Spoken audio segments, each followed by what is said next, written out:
เหลือแล้วความรักก็จบ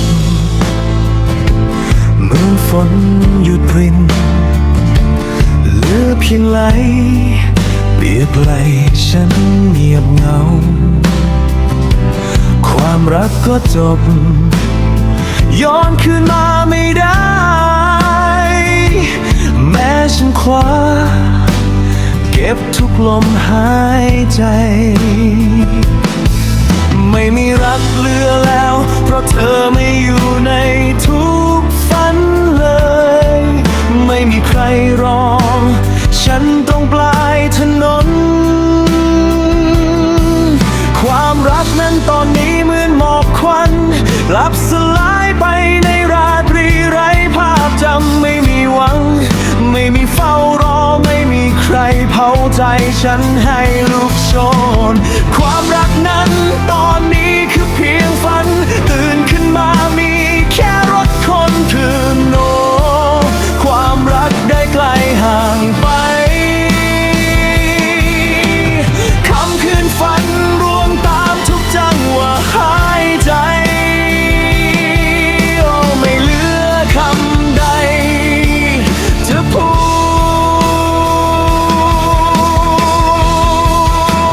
ดนอกจากถ้อยคำเศร้าที่เราพลาดกันฉันไม่โทษเมื่อเธอเปลี่ยนไปแค่โทษตนรักเธอเกินยับยั้งใจเมื่อหัวใจเป็นคนละจังหวะหากอยู่ไกลก็มีแต่ทุกข์แสนปวดร้าวเมื่อรักหมดแล้วฉันยอมปล่อยมือให้เธอเดินไปหาความซึ้งไว้รักจบแล้วฉันยอมปล่อยไปเพื่อให้เธอได้พบทางสุขใจ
สว่าง